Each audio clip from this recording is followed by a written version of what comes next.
Today, we are just 6 days away from the first round of the 2023 NFL Draft. Today, we have brought on draft expert Kyle Dvorchak of RotoWorld to help you uncover value in your dynasty and best ball drafts. This is ADP Chasing. Let's go. Pat Fryer Helmo. This is why I'm hot. Anita Handjob. Fix your site. Jamar. Alpha play chase. Are you kidding me? Kadarius Toney? You can't handle the heat. It looks like we're finally Piss Boys. You're right.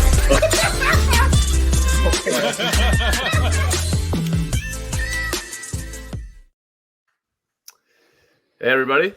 Excited to have Kyle and Davis joining us today to talk some NFL draft, talk some best ball values.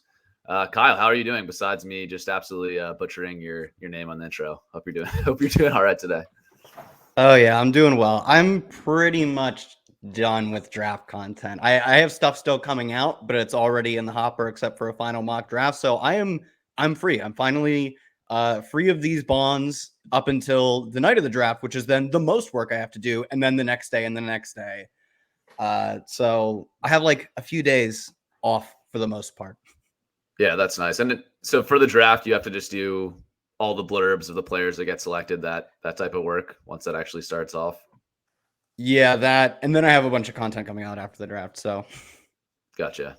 Yeah, it's going to be a crazy time with figuring out all the landing spots, how that affects everything. Davis, how are you doing? Anything you're working on over at your newsletter? Yeah, so I just did my first rookie draft. This league that I'm in that Scott Barrett commissions, we do our rookie draft before the NFL draft, which always, I mean, generally speaking, there's always one guy in every rookie draft who goes from being like, like Isaiah Pacheco was the guy last year. He literally didn't get taken in our rookie draft, ended up being, was he like the 204 or something like that last year in the end? Clyde Edwards-Helaire, great example. 110 in our draft ended up being the 101 or the 102. Really, it's all sort of Chiefs, Bills centric, where when those guys take a player, it could be a guy who no one cares about who ends up going really high. So that's it's a fun little exercise to see how much the landing spot ends up impacting how we value these guys. Yeah, that's interesting. I'm thinking this year, like, whoever the Dolphins take in the 4th or 5th round at running back is going to be that guy that just, I don't know if it's Eric Gray or some random running back like that. I could see people just pumping that guy up draft boards because, they did re-sign Mostert and Wilson, but it's kind of wide open there. They didn't give a ton of money to those guys. So I think we'll definitely have some of those situations this year where some deep rookie running back or wide receiver just these are my guesses. My guess is Tyler Scott gets drafted to a good team, like a good passing offense, Bills, Bengals, Chiefs, even Eagles. The Eagles probably need a third wide receiver. And the same guy I've been saying for the entirety of the existence of ADP Chasing, Roschon Johnson gets selected as a top 70 pick to a team that needs a passing down back, and all of a sudden everyone falls all over themselves to draft Roschon Johnson. Yeah, I'm going to say it goes the other way. I'm going to say Roschon goes way lower than fantasy guys think, because I haven't talked. I hate this, Kyle. I love him too. I have talked every like fantasy or just like non Schefter type, right? Non plugged into the NFL, like grinding the mocks type. Everyone who just like cares about fantasy stats or just NFL from a very outsider's perspective. They love Roschon. Of course they do. He's awesome. He's big. He can do everything. Why wouldn't you like him? And then you like pull up like people's 7-round mocks and it's like 5th round to the Bills or whatever. Like, of course, Bills would be kind of an interesting landing spot. But like, no, but this is the key thing. Very key thing you got to remember with 7-round drafts is that teams do not have 250 people boards. They have like 120 to 140 guys on their board. And so and especially, we talked about this on the show last week, a running back pick in the 4th round now is like a running back pick in the 2nd round 10 years ago. It generally means you like that guy. At least that's my copium on Roschon Johnson. Yeah. I was going to say, it kind of sounds like cope. We're coping. Now that we're getting into the rookie running backs, let's pull up this chart here. I was interested. We've been talking about these running backs.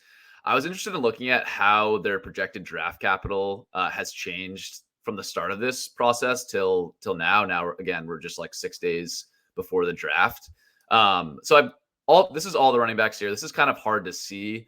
I'll zoom in on sort of a group of running backs eventually, but the first thing I wanted to point out is it's kind of remarkable. Bijan, Gibbs, Charbonnet, and A-Chain have basically just been flat lines the entire time. Like nobody, like everyone at the start of the process, valued Bijan as sort of a top 15 overall player, and he's kind of just stayed there the entire time. Similar story with Gibbs, Charbonnet, and A-Chain. I think the interesting group to discuss, and we hit on some of it talking about Roschon, is this sort of running back 5 to 14 tier. You look at like any fantasy analyst or even NFL draft analysts, their rankings at running back, and there's just no consensus for this group. Talking about guys like Tyjae Spears, Roschon Johnson, Izzy Abanikanda, Chase Brown, Sean Tucker. You'll see them ranked every which way. So I thought this was interesting just to pull up and see how some of these guys have trended. I think one that jumps out, and maybe we can start the discussion here, is Tyjae Spears actually has sort of trended up and now is, according to NFL mock draft database, has sort of separated himself as being the RB5 in this class. So yeah, interested in starting with you, Kyle. What is your take on Tyjae Spears? I think he's been like a little bit under the radar compared to some of these other guys, but if you just look at the mock draft database data, he does sort of show up here as being sort of a clear RB5. Oh, you're muted, bro. Man's is a rookie to the podcasting game. He unplugged. Well, I was drinking something and didn't want you to hear my slurping. I get why the NFL views him as like the RB5 Rex. The other thing that is probably more useful than running between the tackles. He's going to be a really good third down back. It looks like, at least. I mean, that's our best projection for him. But like as my fantasy RB5, like, nah, give me Roschon. Give me like Izzy. Izzy is big. He's like what, like 210 or something, I think, with like true track speed. Like, give me that dude who could handle 200 some odd touches and also has like the efficiency of maybe like a Devon A-Chain. Like, he has that speed to him. Like, that's honestly, like, I'm surprised like A-Chain to separate himself so much. And I think it's another thing where like the NFL sees A-Chain as a dude who can like consistently average over 5 yards a carry on a meaningful amount of touches. But that number isn't going to be over 200. He's just too, like, we just don't see guys at his weight go. And the same for Tyjae Spears. We don't see these guys at this size get a ton of touches. And like, without knowing where these guys are landing yet, I want guys who have like 3 down profiles if they're priced as if they don't. That's why I love Roschon and why I'm super nervous that the NFL doesn't like him as much as I do, as much as Davis does. It's like, he looks like he has a 3 down profile. He looks like he maybe won't catch as many passes as Tyjae Spears, but like he could probably come close. And he's like 30 pounds heavier or something, 20 pounds heavier. Like, give me these big 3 down potential guys. Or honestly, even for some of them, give me the 2 like first and second down guys, like a Dwayne McBride or Kendre Miller, for fantasy purposes over someone like Spears.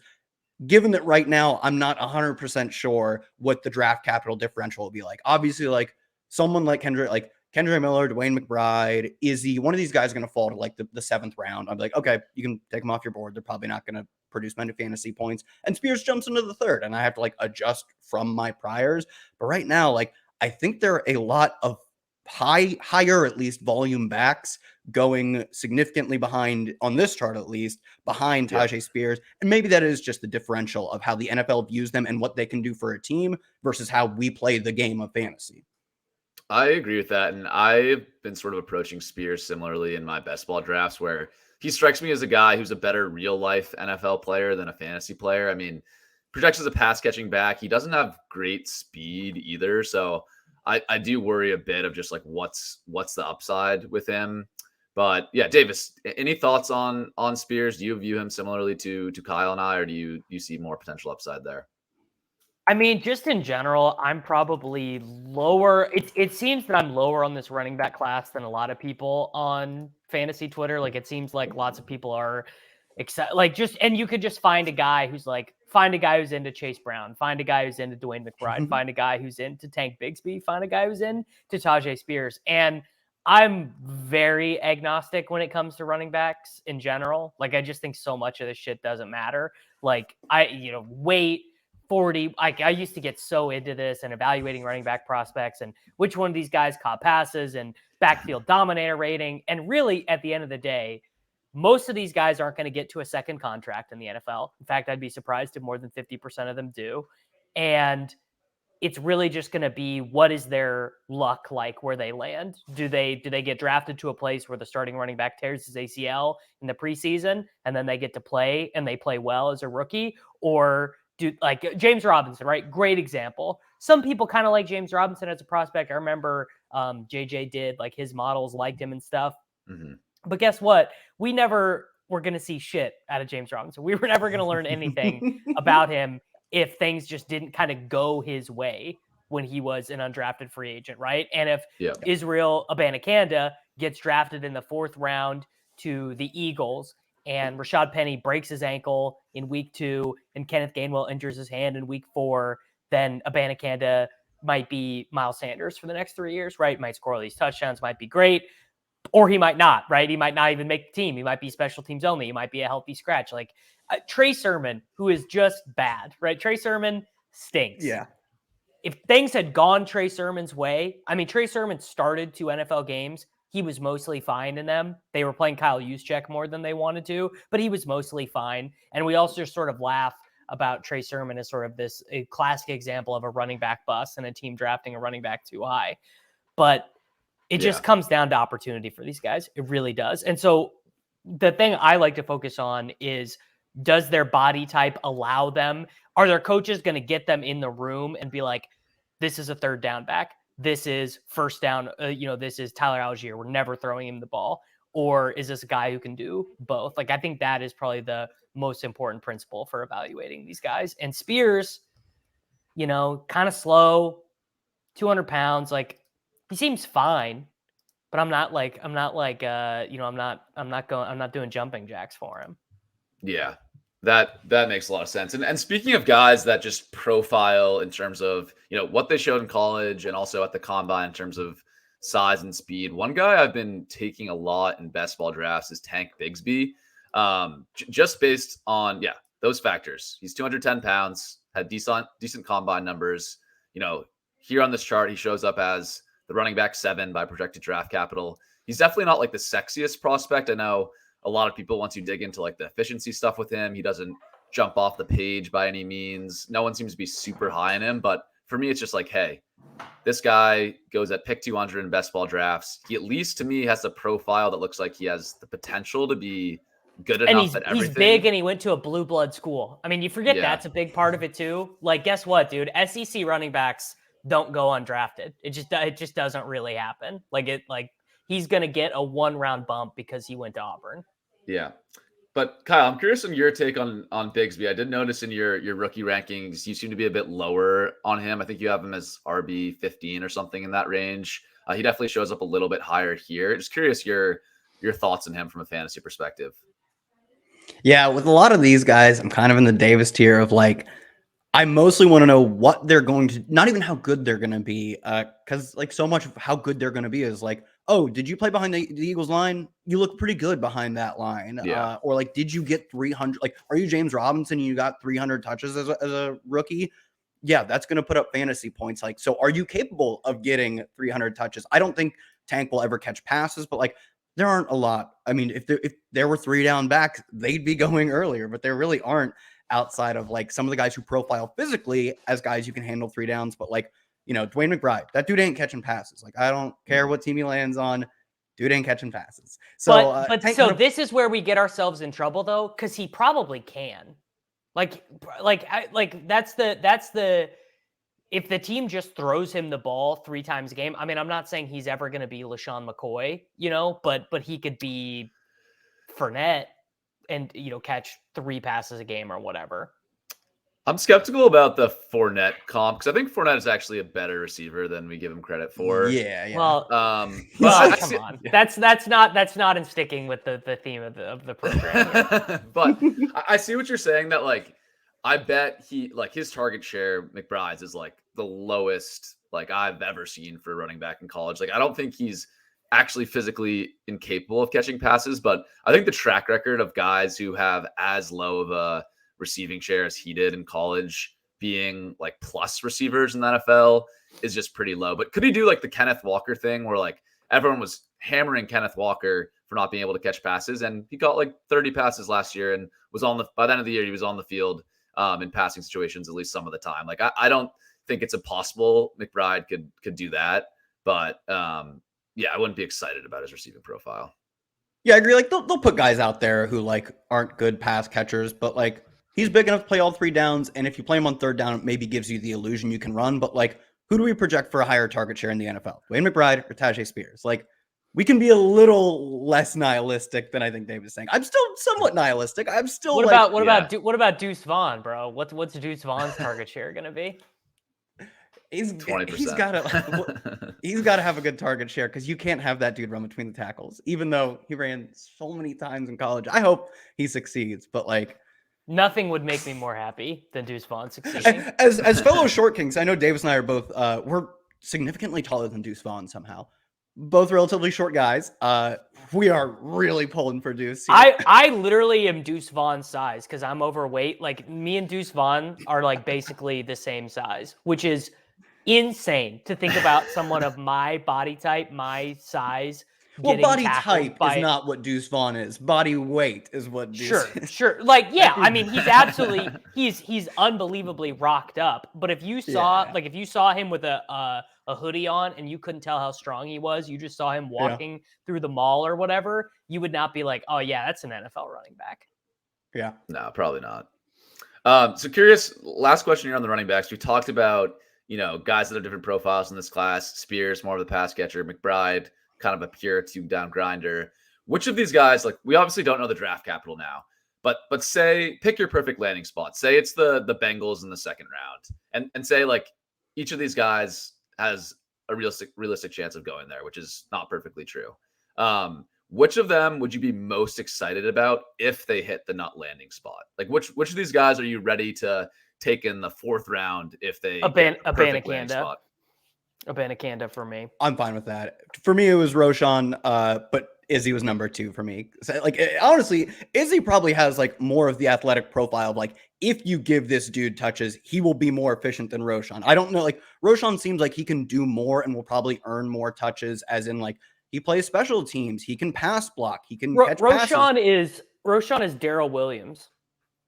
Oh, I like that. Someone comped him to like Jamal Williams. Jamal Williams is a very good pass blocker. Sure, same deal. But yeah, like Izzy has that type of next gear athleticism that if you give him the same amount of touches as Roschon, he's probably more exciting. So yeah, Izzy to me is also that guy. I like both those answers. I think, those are the 2 for me that jump out. The speed for Izzy just makes it really exciting. If he lands in a good offense, I think his potential for, breaking off long runs and getting goal line work, that's definitely there. Let's jump over to the wide receivers. So I zoomed in here on just the top 6 rookie wide receivers. Again, similar story to the running backs, where it's been relatively stable in terms of draft capital, but there has been a couple things to point out. Number 1, I think people might forget now, but Addison and Quentin Johnson actually were ahead of JSN in terms of NFL consensus very early on. That kind of flipped post-combine when both of them had worse combines than expected, and JSN's agility was actually elite and looked really good. So JSN is sort of the consensus number 1 now. The other thing I'll point out is Jalen Hyatt seems to slowly be trending downwards. He started as a potential first-round pick, and while he probably still is a potential first-round pick, he's kind of drifted more solidly into the round 2 range, whereas Flowers has sort of swapped with Hyatt for that wide receiver 4 role. So I guess starting with JSN, Davis, how confident are you now that JSN is going to be the first wide receiver off the board? Is it like an absolute lock? Should you bet it and in prop markets. What are your thoughts on that? It doesn't feel like an absolute lock just because, and we've talked about this a gazillion times, there's only one good boundary wide receiver prospect in this entire class, and it's Quentin Johnston. And I could just see that role being more valuable to NFL teams. Yep. I mean, it's why Cedric Tillman, who's like a pretty mid prospect, is going to end up probably being like he's going to be like a second rounder because he's the only big bodied guy who plays it. Like, I mean, this whole class is just it. They're all our babies. Size, Davis. They're all our size. They're all put them in hoodies small. and they look like us.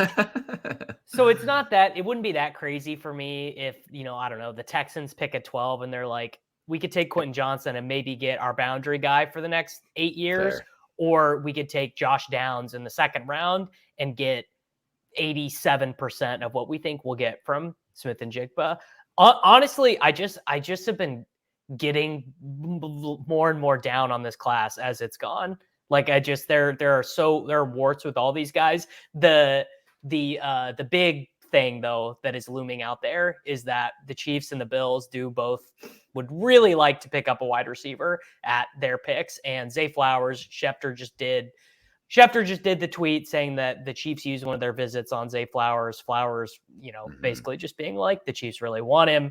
Obviously, if that happens, that really changes the complexity. And Downs and Hyatt, who we see from the trend line here, have been trending down.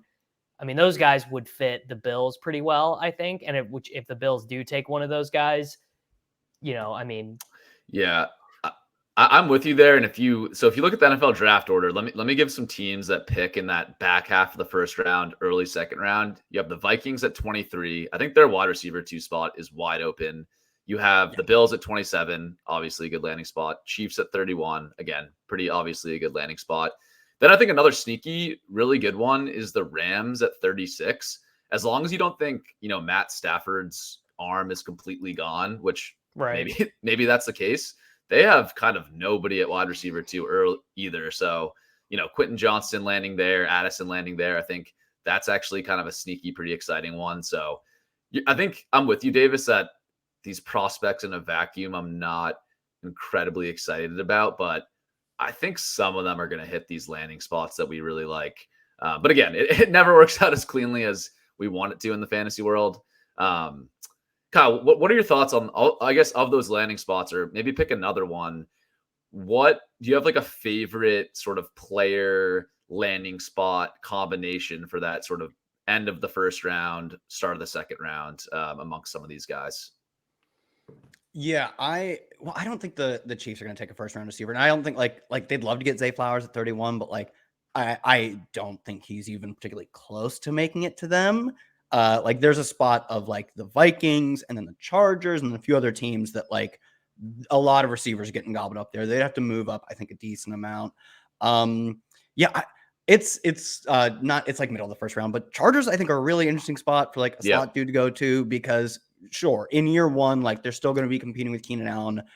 I don't know how much work they get that year, and they'll probably be the team's third receiver, but like Mike Williams doesn't fit in any way with how Justin Herbert plays. Keenan Allen is aging, and they can get out of almost the entirety of his pretty expensive contract next offseason. So like maybe it's not this year, right? Maybe I'm thinking more dynasty than redraft, but like there is a runway to being Justin Herbert's number one receiver and the type of receiver that he actually wants to throw to as early as, I mean, depending on how Keenan plays, on how much playing time they can get this rookie, as early as this year, but probably next year, like really having a meaningful target share on a really strong offense. So yeah, I'd like the Chargers to do it. I think it also makes sense for them. You could probably also chalk them up as like tight end potential, and that player would probably see more snaps. Like Gerald Everett is less of a roadblock than Keenan Allen. I like that one a lot.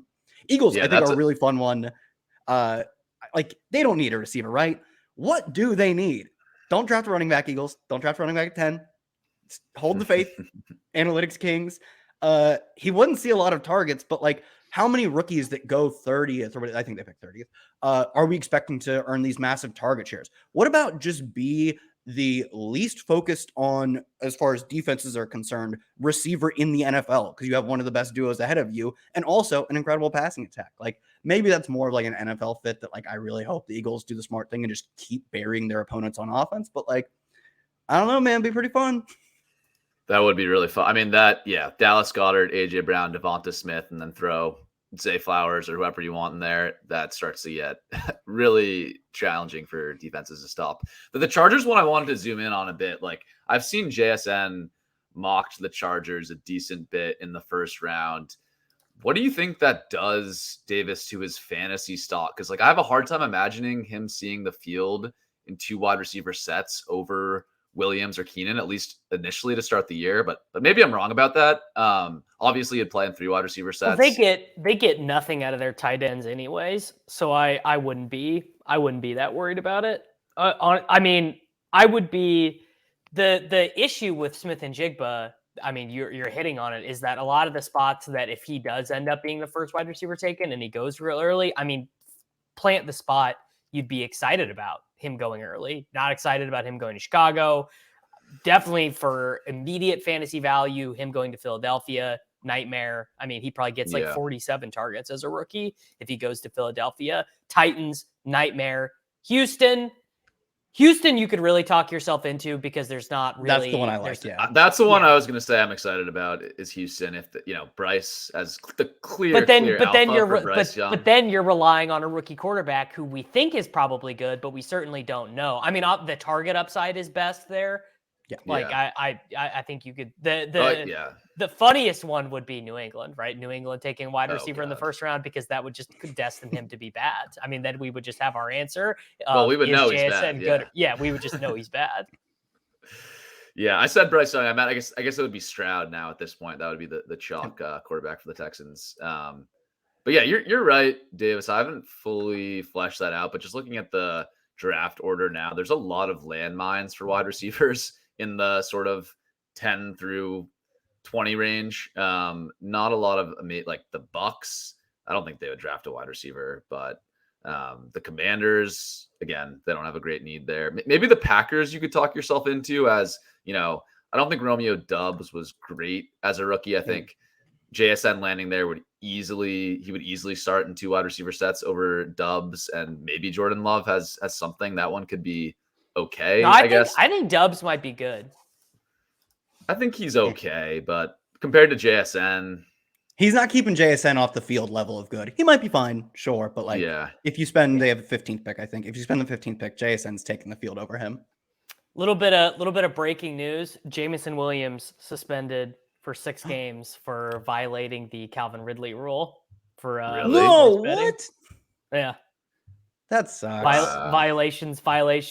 Jameson Williams, Quintez Cephas, and the commander Shaka Toney are also suspended indefinitely. Williams and Stanley Berryhill are suspended for 6 games. Wait, why just? I want to know what the difference is. Yeah, what's the I difference? want to know why just 6. I mean, probably like they bet on their own team or something. I would imagine. Well, that's what Ridley did. He bet on his or own maybe team, maybe they didn't bet on football at all, because I think Ridley did bet on football, didn't he? Maybe they're just because I don't bet on the Jags. Jags. Bet on other things. I don't know. Or no, he didn't bet on the Jags. He bet on the Falcons because that's what team he was on. Yeah. Wow, I just thought I got a great bet at all. I thought I just got a great value on one of my slow drafts. Had a Jared Goff and Jameson Williams stack at value. That's not looking so good anymore. Does that make them now? So Jameson Williams hardly plays at all as a rookie. Suspended now. Behavioral stuff. JSN at 5 or 4. It actually I'd have to obviously I'm just reacting to this now, but it's interesting. No, my immediate gut reaction is that starting your career with a torn ACL and a gambling suspension, I'm going to guess that decreases your odds of turning into a potential Pro Bowl wide receiver. I'm going to guess that significantly decreases, just if for nothing else, the developmental stuff, I'm really scared. I've heard JJ talk about this. Like, a lot of times we want to give rookie wide receivers excuses when they miss time their first year due to injury, but it just still shows up in the data that even if the reason you missed year 1 was due to injury and not because you were bad at football and didn't get on the field, it's still like a bad signal. It's still bad. For your year 2, year 3 performance. And I haven't taken a lot of Jameson because of that. It's like you're choosing between Jameson Williams and like Chris Godwin, Marquise Brown, obviously like more boring veteran names, but like we know those guys are really good at football. And Jameson is like entirely a projection. All projection. Sort of an obviously iffy year one with the injury, and now with this, I think he's going to really plummet down draft board. So that'll be interesting. Yeah, maybe Detroit's in play for just build the whole offense out of slot wide receivers with JSN and Amon-Ra St. Brown. And JSN gets comped to Amon-Ra a lot too, so I probably wouldn't go JSN, but yeah. I don't see that. Quentin Johnston at 5. No, God. I do agree though that Johnston's like, he has like the way, like Henry Ruggs was the first receiver taken in his class, right? Like he had a trait that no one else had. In this case, Quentin Johnston is just size. Like he's just the biggest dude by far of like the first round-ish type of guys. It's like, I could see it. Yeah, I think JSN's a pretty good bet to go as the first receiver. Is he a mortal lock? Definitely not. Yeah. Let's jump into the next tier of wide receivers here. Apologize. This graphic is a little bit out of control, but I think it shows just after that top 6, again, similar story to at running back. There's just not been consensus about like the wide receivers 7 through 15, whatever. It's really, really been all over the place. There have been sort of some recent movers. So guys on this list for the audio listeners, we're talking about the tier of guys. It starts with Cedric Tillman, Marvin Mims, Rashee Rice, Tank Dell, Tyler Scott, and then all the way up to guys like Xavier Hutchinson and Trey Palmer. One guy I wanted to talk about here that so at least sort of my perception from monitoring Twitter and listening to podcasts is that Jonathan Mingo is really getting a lot more buzz recently. And much buzz. You really see that in the data. He has shot way up to like wide receiver 10-ish from, he's this green line on the chart. He was off the chart like in March. He was like not even showing up. And he's really popped up. So Davis, any thoughts on Mingo? Yeah, because he's 6'1", 225 pounds. This is the Cedric Tillman. I mean, it's the reason Kayshon Boutte is still even being drafted, despite like. There's a different reason for Kayshon Boutte. He was really good for like 12 games. He's gone opposite direction. Starting 3 years ago. Yes. Yeah. So it's all size. It's all size speed related. In this rookie draft that I just did, Silva took Jonathan Mingo way earlier than. Well, he's a very Silva pick, of course. Right. So he took him at the 304, which is the 28th overall pick. Took him ahead of Trey Palmer. Took him ahead of for example, Tyler Scott, Tank Bigsby, guys like that. So I mean, that 304, it's not like this massive investment, but is an indication that I would not have expected Jonathan Mingo to be selected in a 4-round rookie draft a month ago. And I got to say, I don't really see it. Just never really earned a ton of volume and played in that Ole Miss, mega air raid system, right? And never had 1,000 yards, only played 1 full season, didn't break out until he was 21, just not a super ideal prospect to me. Really in general, it goes so conversely to what the big thing has been in fantasy football the last 2 years, which is it just doesn't even matter. Just draft rookie wide receivers. But I would be pretty surprised if we're getting even like Tyquan Thornton level performances from a lot of these guys. It just seems like a really subpar rookie wide receiver class. Yeah, it does seem weaker than the past 2 years. Staying on Mingo for a second, I'm kind of with you, Davis. I'm not overly excited about him. I've heard people comp him to guys like Amon-Ra St. Brown, Juju Smith-Schuster, sort of like a bigger guy, but he's actually more successful playing in the slot. Like he could be sort of a power slot guy in the NFL. Curious, Kyle, what your thoughts on Mingo are as a prospect. Do you agree with sort of that power slot designation, or if he does succeed, how do you think he succeeds in the NFL? Yeah, I don't know if I like really see that. He had a stretch where he played like a bit in the slot and did well, but overall his yards per route run is far better on the outside in college. And I kind of agree, like he's a pretty middling prospect. Even his final season, he had like 200 something yards or like high, I think it was over 200 yards against Vanderbilt, the 130th of 131 teams in EPA per pass allowed, and then topped 100 against an FCS school, Central Arkansas or something like that. Directional Arkansas is what I'll call them. Like a lot of his profile is sitting on two teams that you would expect even a like 7th round pick. Like, yeah, that guy can probably beat up on Central Arkansas or whatever they are, or the worst defense in NCAA football, in FBS football, by EPA per play, second worst. Yeah. So like, I don't know. He's fine. I do think though, if like a team with an opening gives him like late second, early third draft capital, like we should probably take note of that. But right now, until I am 100% sure the NFL values him at that, like I would kind of be letting the market, the fantasy market take him ahead. I also see we've done a good job at Twitter's done a good job at pumping Marvin Mims stock. Proud of you guys. Yeah, Mims he's really good. He's really good. I would take Mims over Downs and Hyatt. Hot take. I'm fine with that. I have no problem with that. I ranked him ahead of them, so of course I'm fine with that. Yeah. Mims is definitely a guy who's been on the rise. He's gotten a little bit pricey not pricey, but I'll show this chart quickly for the rookies in best ball. So I think he's totally fine. He's still near pick 200. He's more or less free. I have no problem with taking him. It's just interesting because he's definitely like slightly overvalued if you just compare him to other guys that project for similar draft capital, like Tillman, Scott, even Tank Dell, Rashee Rice. So I've been mixing in some of those guys. This is like kind of more of a game theory angle than like a prospect angle, but like a lot of those guys I just mentioned, like straight up don't get drafted. Mims gets drafted every single time, and I'm not sure we should be like that confident that he's gonna land, and get good draft capital ahead of those guys. So that's my minor pushback on Mims, but again, he's still very free. I'm totally fine with the pick. I understand the analytical profile for him. That's really exciting. So I'm certainly mixing him in a little bit. Any other takes on anyone want to make a stand for any of these other rookie wide receivers? Someone we haven't talked about yet that you feel pretty good about going to the NFL draft. I'll start with you, Kyle. I feel pretty terrible about Kayshon. Boutte, I've heard it pronounced multiple ways. But like he's the type of profile, maybe more so in like a dynasty context again, but I'm even fine with it in redraft, that like he was I think he had over a 20% dominator as a true freshman at LSU and had like a 40% dominator as a sophomore through 6 games.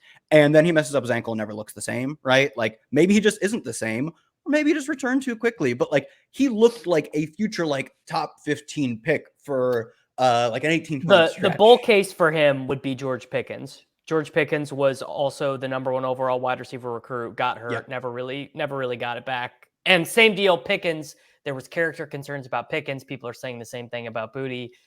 Pickens definitely out-earned where you drafted him for the most part last year. This is maybe like me grasping at straws, but the character concerns for Pickens weren't like he doesn't care about football. It's that he cares too much. It's that he's a wild boy. Yeah, he's like getting in fights on the field. Like he has that dog in him. I don't know if the Boutte concerns are like he has that dog in him concerns. They're more like this dude, like he had terrible combine numbers and then just sat on that for his pro day. Like he didn't even like try and, get his coaches and teammates to, boost up his scores a little bit with some, friendly timing or friendly measurements. Like, man, I don't know. I'm like, what is, I guess Pickens is one, but like I struggle.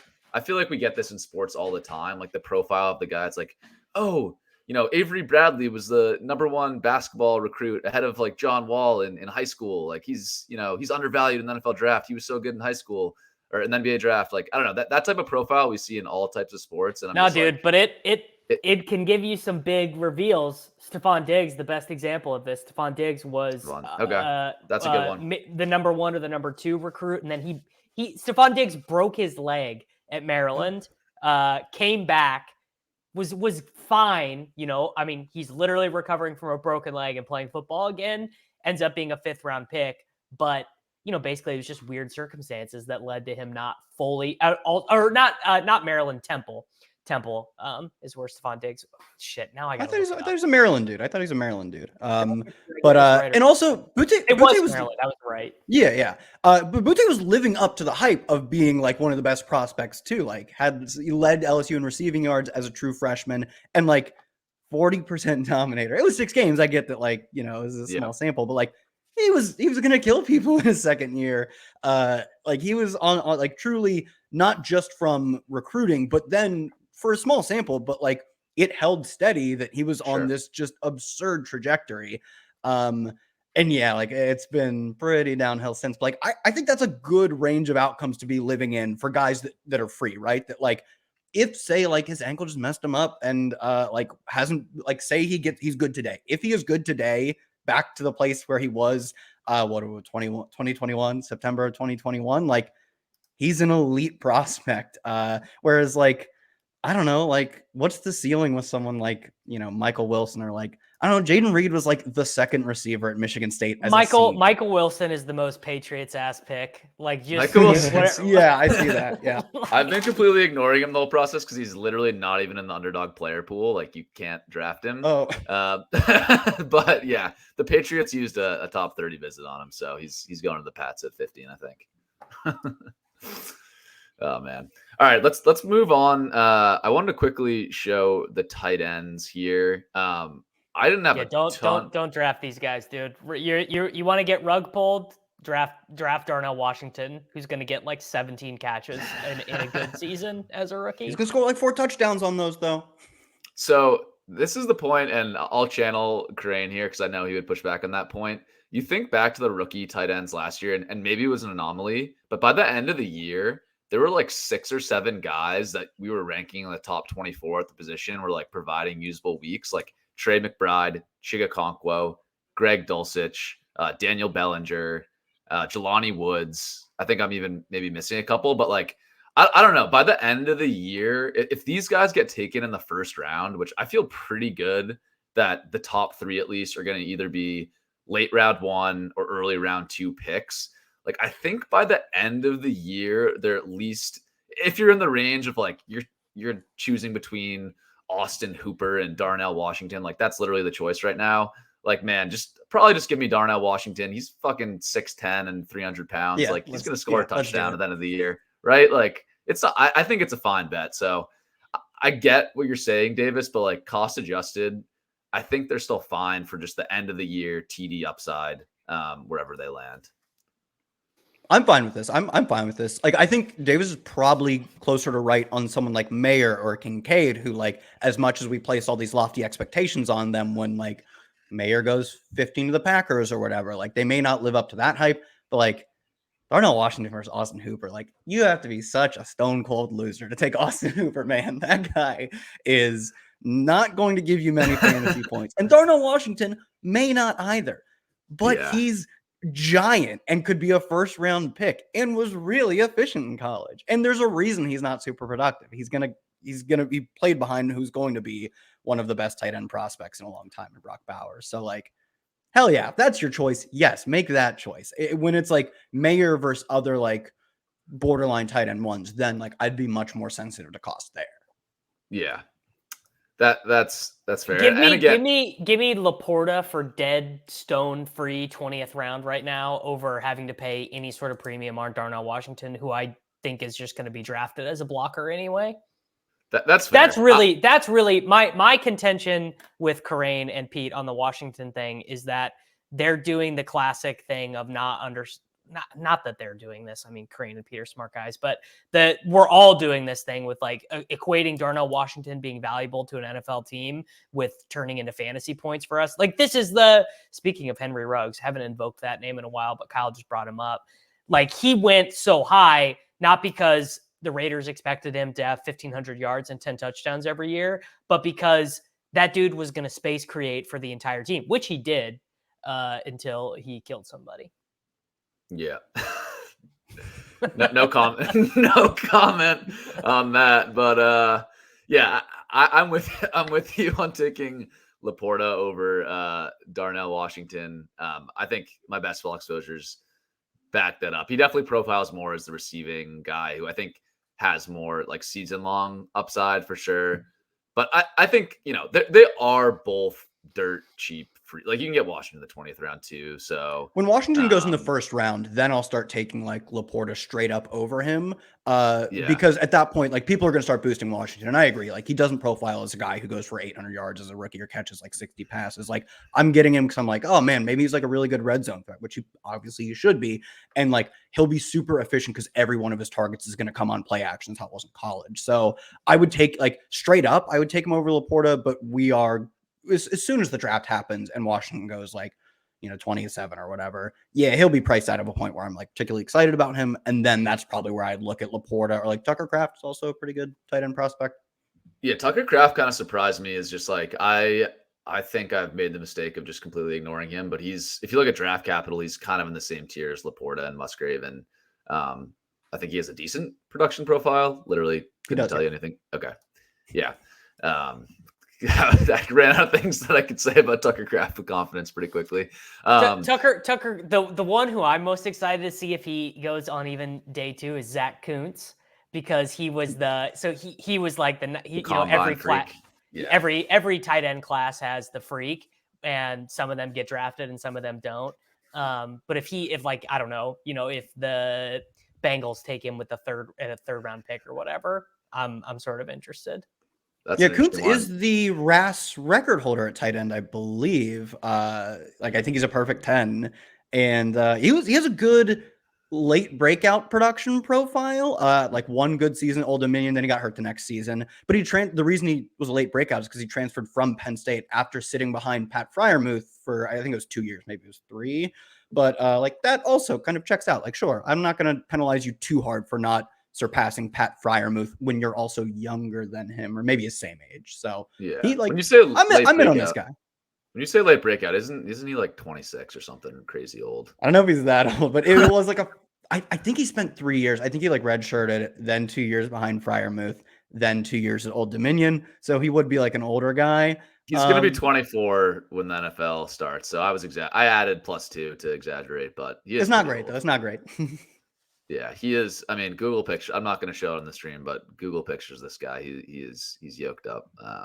I'd feel fine if he lands on the Bengals in the 3rd round. I'll probably get excited about him.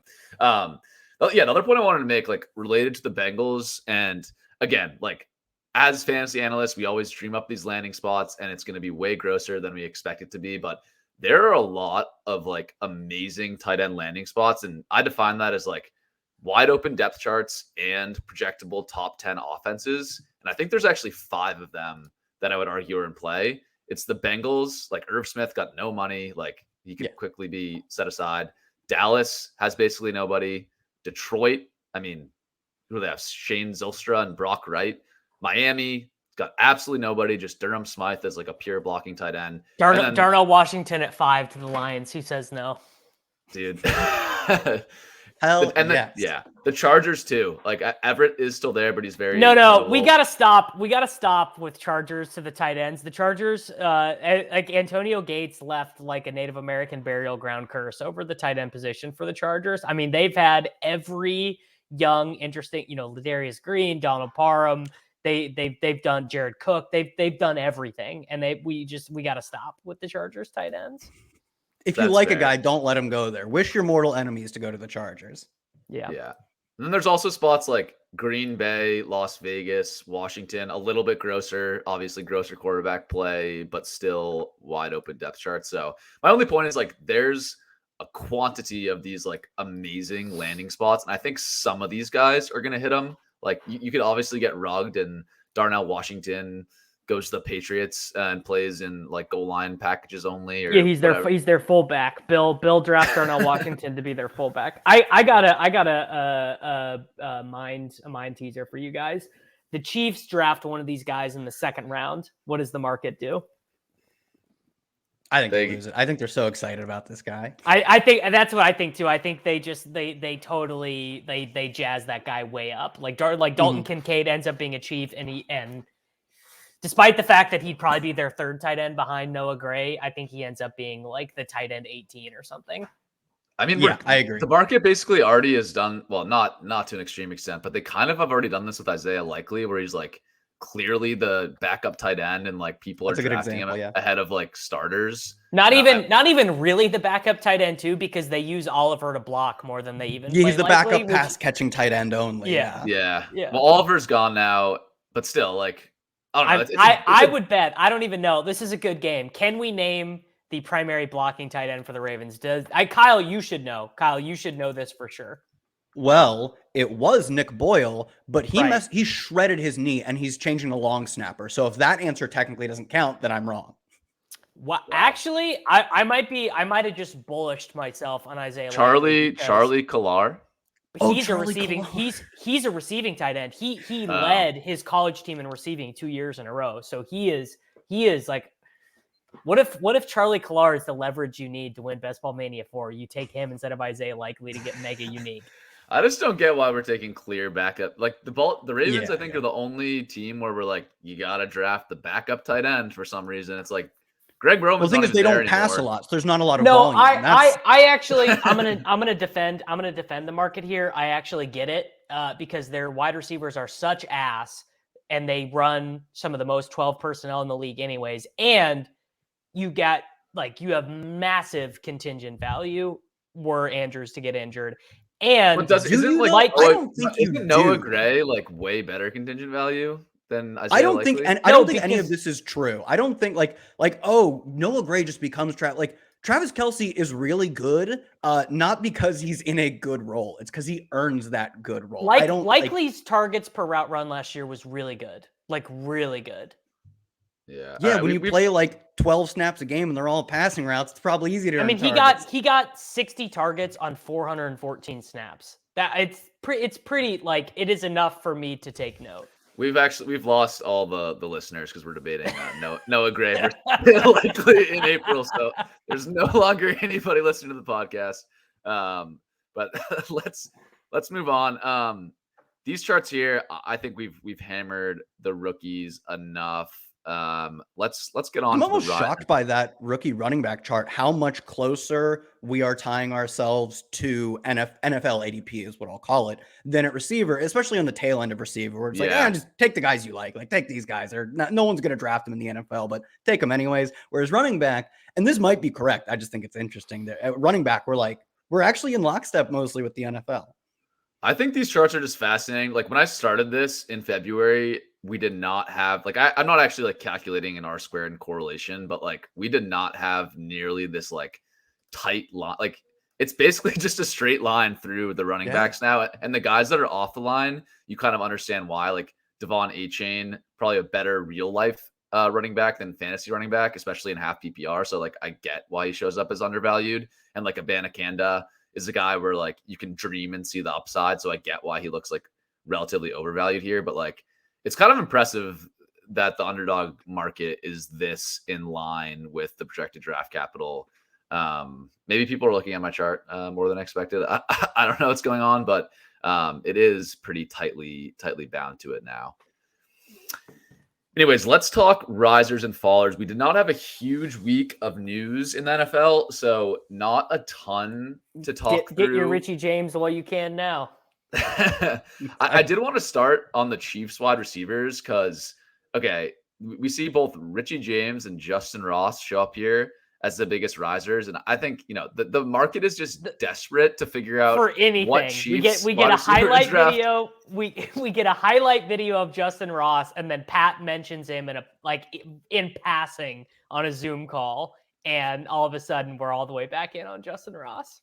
Yeah, the thing is, to pour a little bit of cold water on the Richie James, Justin Ross is I'm pretty sure. Please do.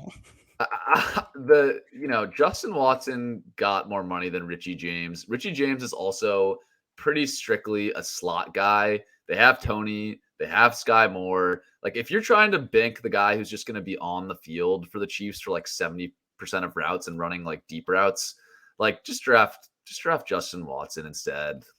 Come on, what are we doing with Richie James? Unless you think that Tony and Sky are both just so dust. I don't really get Richie James' path to meaningful snaps. And yeah, again, his contract is essentially nothing, 500K guaranteed. He could be essentially a camp body.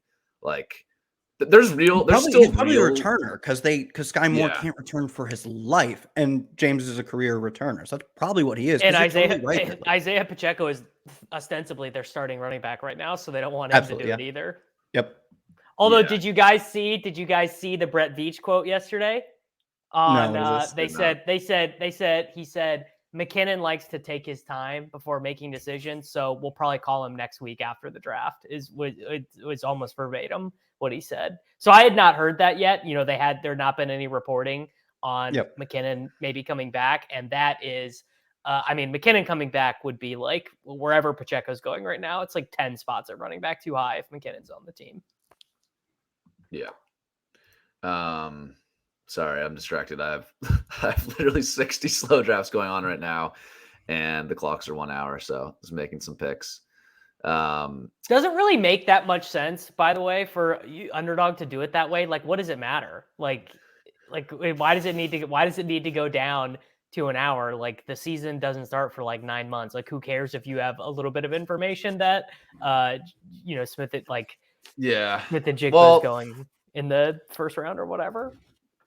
I don't know. I kind of get it. Like, it'd be a little unfair but the thing is, I think all these drafts are at least going to be like in the 10th round when the draft happens. So like, yeah, you're not getting that much value by knowing the landing spots, but I kind of see why they do it. It's like a little unfair if you could like stack up the rookies and no one else really had a chance to, but it's marginal. Another guy I wanted to talk about besides the Chiefs wide receivers was Mattison. For me, he just struck me as a guy who was sort of undervalued the whole time with the contract he got, plus the chances that Dalvin Cook's just not on the team. Kyle, we've talked about Mattison and the Cook situation a lot. Curious your take on it. Like, what do you think is happening, if you were to guess now, with the Vikings running back room? And at this cost, do you think Mattison is still a good value? Yeah, like this is like roughly where we were taking him in previous years, right? Like 125 or so, 10th round, like maybe slightly higher, not higher enough to account for the fact that in previous years there was never any chance that Dalvin Cook wouldn't be on the team, whereas there is at least a significantly higher. I don't think it's a great chance because I'm not really sure why they wouldn't have done it yet, right?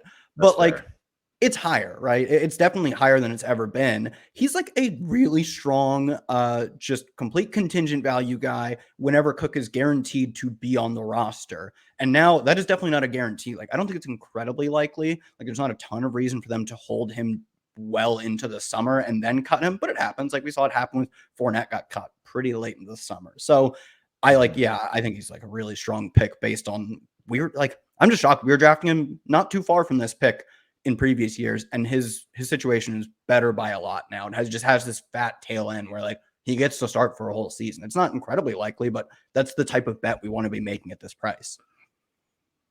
Totally with you.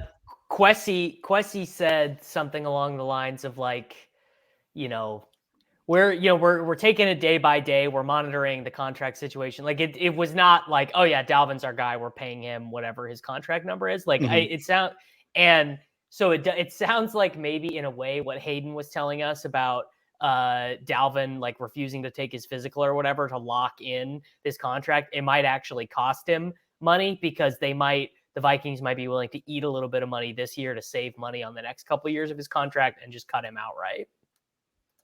Yeah. And I don't think like the out of Dalvin just not being the player he was. And I think in years past, it's been pretty clear that Mattison's a good backup, but Dalvin's clearly the better player. Yeah. I'm not sure after what we saw last year, it's not more of like a 60-40 split this year anyways. Like I think that out is still there, even if Cook is on the team. So yeah, for me, Mattison, like maybe it's a bit of a hot take, but I think he should be going like 30 picks higher than he is right now. Like I would take him over like Rashad White, Tyler Algier, like some of these guys that, yes, they're the team's running back one right now, but they're on like terrible teams and they could. Tyler Algier is like the worst pick on the board, I think, right now. He's like the running. He's like the running back. Yeah. He's like the running back 26 or something. And like Caleb Huntley was just as good as him. Cordarrelle Patterson is still on the roster, and they're taking Bijan anyway. So Yeah, they've got the shortest odd, or at their spot, they have the best odds. Still like plus 200 something, but they're like, they're where Bijan watch starts considerably. And he's getting like 8 touches on the season if Bijan's ahead of him. Yeah, I agree. Algier, that tier of running backs, the like not high draft capital guys that we're not sure that good, that are on bad teams that could get nuked by a running back selection in the first round. It's like, why are we taking Rachaad White and Tyler Algier? And like, sure, post draft, if they're still in the same situation and they're still at that price, I'll take a little bit of them. But I don't think they're going to rise like a crazy amount in value. I think people are just like kind of blind to their downside risk. And I don't think they have that much upside either. So I am pretty out on that tier of running back. Another, in terms of newsworthy things to discuss here, Van Jefferson is kind of the only one that jumps out. He is up 9 spots, 4% change in ADP off the Allen Robinson news. Kyle, I think on this podcast, we've touted Rams stacks a decent bit just because Cup's there, obviously. But then after that, everyone's completely free. And I don't know. The Rams, like, I don't think they're going to be awful. Like, if you buy in on Stafford being healthy, he says he's healthy. Like, he had a great year 2 years ago, obviously, when they won the Super Bowl. Like, to me, the Rams just stand out as too cheap. Are you, like, in on Van Jefferson or maybe some of these other secondary Rams say the right catchers? secondary wide receiver, Kyle. No, I'm not in. I'm not particularly in on Rams players. Like, dude, Stafford was Really bad last year. He was just like straight up not good. Like, was he horribly hurt from the start of the year? Because we didn't get like reports till later in the year, and we got them even when he was good 2 years ago. In the middle of the season, it's like, yeah, his elbow's also just destroyed. Don't forget about that. Like, I'm not saying he's guaranteed to be bad this year. He'll probably be better than he was last year. He was really bad last year, but like, I don't think we're going to reach anything close to the highs of 2 years ago. And also, their secondary receivers are just bad. Like, oh, I could get a middling team with a bad receiver. Oh, that sounds awesome. Like, it'd be different if I had some sort of trutherism to Van Jefferson. But like, I don't think he's that good. So like, I'm not that excited about getting him. And it's shocking me that the Allen Robinson news, dude, like, oh, if you thought Allen Robinson was going to hold Van Jefferson back, Van Jefferson sucks if that's the case. Like, this should not have moved the needle. If Allen Robinson was keeping Van Jefferson from getting playing time, he's terrible. I don't think that was the case, but it's shocking to me that this moves the needle in any way. Interesting. Davis, you see that similarly? You didn't say the right words, Kyle. What terrible receiver do you like on this team? Tutu Atwell, baby. We love guys. We love guys our size. We love guys. Actually, Tutu Atwell is smaller than me. I bet I can deadlift more than Tutu Atwell. Actually, that would be. I should tweet at him and see if that's true. Oh, that's a great idea. He is gonna get 100 touches this year, rushes and targets, and he is literally free. He's like actually free. Yeah, I don't know. 100 touches. I don't know. I guess I hear what you're saying, Kyle, and like, am I super excited about the Rams? No, I'm not. Like, could they draft someone? I think they have pick like 36 that just makes any of these guys completely irrelevant. Yes. But that said, Van Jefferson is a 20th round pick. If I have Stafford on my team, I mean, Jefferson. If I have Stafford, like, there's correlation there, but. Yeah, I think that's my point is like, okay, 2021, he had 800 receiving yards and 6 touchdowns, average, kind of a deep ADOT, deep threat guy. Like, you're just kind of betting on a deep touchdown to Van Jefferson that could help you advance or, help you win some money in best ball. I don't think he's good. I just think it's a wide open depth chart for routes. And like, I guess compared to like Richie James, like, I'd rather take the stab that Van Jefferson is just going to be a starter in 2 wide receiver sets and put up 800 yards than Richie James working his way to be the Chiefs, number 1 slot receiver, if that's the comparison. But I hear what you're saying. It's definitely not sexy by any means. Let's talk through some of the fallers this week. Again, not a ton of news to discuss. The thing that jumped out to me on this chart is both Lamar and Tyler Huntley are the top 2 fallers. So I don't really know what the market is trying to tell us there. But Yeah, I guess curious for you, Davis. How have you been? We've talked about this before, but like, what are you doing with Lamar? To me, at least in the super flex, like if you want a QB with upside in the back half of drafts, like quarterback one overall upside, like Lamar is just an easy pick, and you can easily see the path to that happening. But it does feel like there's downside risk. Like I don't know what to do. Like, does the Odell signing mean that he's more likely to come? Like, what's your read on the Ravens, and how are you sort of playing them in drafts if you Lamar just posted on his Instagram story yesterday, I know what I'm worth. I'm not getting paid less than what I'm worth or something like that. Like it does not seem like the gap between the Ravens and Lamar has slowed at all. I mean, probably at this point you're probably like you should be taking a healthy chunk of Huntley because there's some percentage chance he's starting for the Ravens. And as all the old white guys on Twitter want you to know, Lamar hasn't started a game in December in 2 years. Like he seemingly is always banged up. So in terms of like contingent value quarterbacks in these super flex formats, Huntley is probably the best one. Huntley is the best one injury related. Obviously, there are all sorts of situations where we don't know the starter or whatever. And I mean, thank God a show couldn't pass. We got more Trey Lance and Brock Purdy reporting to go over today too, Sam. Oh, did we? I missed that. What's the news there? Kyle probably blurbed it, but that guy, that aggregator guy, Dove or whatever. Dove. Yeah. Who I only know him as the guy who spent all of last season or 2 seasons ago trying to be known as the guy who was like short on Patrick Mahomes. So his opinions aren't very good. But it was basically the reporting was Brock Purdy is the guy. Like everyone inside of the 49ers organization thinks and that the team has been taking calls on Trey Lance, that they've been answering calls. So more reporting that it is Purdy and probably even Darnold at this point before Trey Lance. What are the Lance, Kyle, curious if you thought about this at all. What are the Lance like trade spots? Like I've heard the Titans and Texans as really the two that are mentioned. Like you have any lean there of if he is traded, how does that work? Where does he go? I mean, the Texans does like make some sense now because they are so out on this quarterback class, apparently, now that they're not getting Bryce Young. So, I mean, that like makes sense. Also, the Texans exported a ton of the 49ers staff. So they have some familiarity with him, though, according to the 49ers, having familiarity with him would tell you that he's not good. So that that makes sense. Like logically, it'd be a fine landing spot. He's got a pretty good shot starting a bunch of games there because like it's just Davis Mills, so that's at least good competition to have.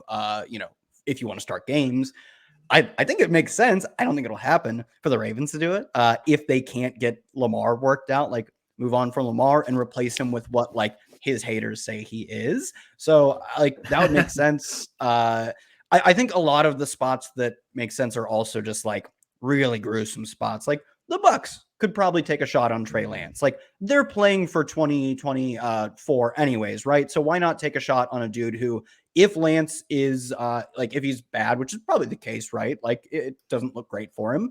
If he's bad, that helps you get to the number 1 pick next year. And if he's good, you've got a cheap, good young quarterback on your roster. So them or like the Commanders or the Falcons, but none of those spots are great. And all of those spots, maybe you don't really count the Bucks, have like backup / starter / bridge guys who could easily hold Lance out from starting, like specifically Brissett, less so Heineke and less so Baker, but like those guys will probably take starts away when Lance throws 3 picks in a game or whatever. But like those are the spots that are most likely in my mind. Every team that isn't taking a rookie this year and doesn't have an answer should be being like, look, dude, we'll give you a third. We'll give you a third. We'll give you, how about this? Give you a third and a conditional second if Trey Lance, I don't know, starts 60% of our games or something actually like a decent deal. Like the Titans not doing this is insane. Like it's actually because we still don't know. Anyone who claims to know anything about Trey Lance, myself included, there is like no data on this guy. There was the stat making the rounds the other day that high school, college, NFL, Trey Lance is under 900 pass attempts, high school included, under 900 pass attempts, and Like it was like Tom Brady threw more passes as a 45-year-old than Trey Lance has the last 5 years. Like it's insane how little actual football he's played. Yeah, it's crazy. And as a comp to the team just sort of abandoning the first round pick after a year or two and trading them, Josh Rosen is the one that comes to mind. And the Cardinals got a 2nd and a 5th for Josh Rosen. But we actually had data on Josh Rosen. Like at least he started basically a full NFL season and was just terrible. And he still got a 2nd round pick. So like I imagine Lance's price has to be a 2nd plus a little bit more. But I could be wrong on that. The NFL could just be out on Lance. Like maybe there's things we don't know about Lance. That NFL teams would know that make them down on him. But yeah, I think the 2nd probably gets it done for Lance. And yeah, I don't know why the Bucs, if I'm one of those teams, the Bucs, Commanders, and I get locked out of the quarterbacks in this draft, like I'd trade a set. Like it seems worth the risk at that price. Obviously a 2nd round pick is valuable, but given Lance's tools, I would at least take a look. And if you burn a 2nd round pick, at least you tried to solve your quarterback situation and didn't just have, Kyle Trask and Baker Mayfield on your team. And he's got the distribution you want. Like he's probably bad. Like the 49ers seeing him for 2 years and saying we don't want him despite what we paid is like a healthy amount of information that says he's not good. And he's been bad for like 200 dropbacks in college or in the NFL or whatever. But his upside is still like, it's basically unchanged from what we saw coming out of college, which is like an elite upside. I think there's less middle ground with him than like any of these, like than there is with like Kyle Trask or like Davis Mills. Like you want a dude who either bombs you out to get Caleb Williams or is like super good, or at least has a chance to be super good. So like he's also got the distribution of a guy you want, whereas like Rosen probably didn't even have that. Rosen was probably like, he's either bad or decent, which is like the worst of both worlds. Yeah. Yeah. Yeah, I agree. I wonder if is Josh Rosen still kicking around the NFL. I wonder where he was with the 49ers somewhat recently, but okay. I don't know if he is anymore. With all this land stuff, I guess like to make it actionable for people listening, my favorite by far, like 20th round quarterback target Superflex is Sam Darnold. I just think, people are taking backup quarterbacks in that range anyways. There's like no one who really has a clear path to starting. And to me, a Trey Lance trade plus Brock Purdy just not being healthy or not being good enough. And, even if Purdy's like healthy enough to play and the 49ers start like 2-5, aren't they calling for Darnold to get some playing time? Like he looked good last year in Carolina. He at least has the pedigree. Like, I don't think it's that crazy that Darnold starts games next year with the contract he got. So, yeah, I am like throwing up my hands a little bit with San Francisco and saying, I'm not really taking much Purdy. I'm taking a little bit of Lance, but I think right now I actually kind of like Darnold the most, as weird as that sounds, between those 3 guys. I like Darnold, especially with the 49ers. Like last year, like he was good last year. There's like, looking at the data, he was like one of the best quarterbacks in EP per play. Like he had a good CPOE, I believe. And like, he just didn't make the just brain dead mistakes that he made every single year of his career up until last year. He was also like managed and curated to an absurd degree where they just refuse to throw the football. So it's kind of easy when you are choosing your spots that much. And they ran the football well, which is hard to do in the NFL. But that's also a lot of the ways we describe the 49ers is they curate their quarterbacks to get the most out of them while masking Jimmy Garoppolo's slurry of deficiencies. And they have an efficient run game. They play balance. Like those are all the things we describe about the 49ers quarterbacks, Jimmy Garoppolo and the rest of them. And that's a lot of what we saw from Sam Darnold last year. And it worked for him. He actually did cut out the terrible mistakes. One that, like, the funniest thing is he threw the ball away at the highest clip in his career by far. Like, just was like, okay, not being Superman, which for him, please God, don't be Superman. You're not that. So like they found a system that worked for him. It's not a long-term winning system in the NFL, but it made him a passable starting quarterback. And now he's on the roster where all we can talk about is one that the like starter, who I'm calling Brock Purdy, definitely not going to play week 1. And Trey Lance, we're talking about every possible team that could take him. Like, so Darnold feels like a pretty good bet for some starts this year. I wouldn't bet on a ton of them, but like you don't need a ton of them at his price. And I think he'd do okay, like in this system. I'm with you there. And again, and this is maybe like reading too much into it, but I think Darnold had to have been told something when he signed that deal. Maybe the NFL is just this is Gretch's whole deal is that they definitely said like we're gonna let you be the backup, or if Brock's not ready, we're gonna give you a chance to win the job in camp or something. Like I would guess that was it. That like you'll get a chance to win the job. They probably know that Purdy is like maybe Purdy will be physically ready by the start of the season, but he'll have missed so much the offseason. You probably don't want to throw that guy in the fire. I would bet they did tell him like, no, we're not BSing. You'll get a legitimate shot to beat Lance out in camp. Or maybe he won't be here. Maybe they also threw that out as an idea. I totally am on board with this. Because otherwise, like he could have, if he just like wanted to get some starts in this year and like get a contract for next year, he could have gone to the Falcons. He could have gone to the Bucks. Like there were other landing spots that I think had a clear path to him getting starts. And I think he chose this for a reason. I don't think he chose this because he's an idiot. I think he chose this for a reason. And obviously, he's certainly not guaranteed to get starts, but like I think there's a probability there. Otherwise, why did he make this decision? Unless the NFL is just completely done on out on Darnold, but I don't think they are. But we will see. I mean, the Chiefs just signed. What's his name? What is the name of the Chiefs' backup quarterback? It's is hilarious. it Blaine Gabbert? Chad Henne? Blaine Gabbert. Henne's Gabbert the old just one, he just got signed as a backup quarterback. So Darnold has like 10 more years left of making a couple $1 million a year. Yeah, he's going to be around for a while. He showed enough to at least get backup money for the rest of his life. It's a pretty good job. He's only 25 years old. He's going to make, $3 to $8 million a year for the next 10 years. Good for you, Sam Darnold. Evan Ingram is a name that pops up here as a faller, and I wanted to use that to transition into talking about the Jaguars.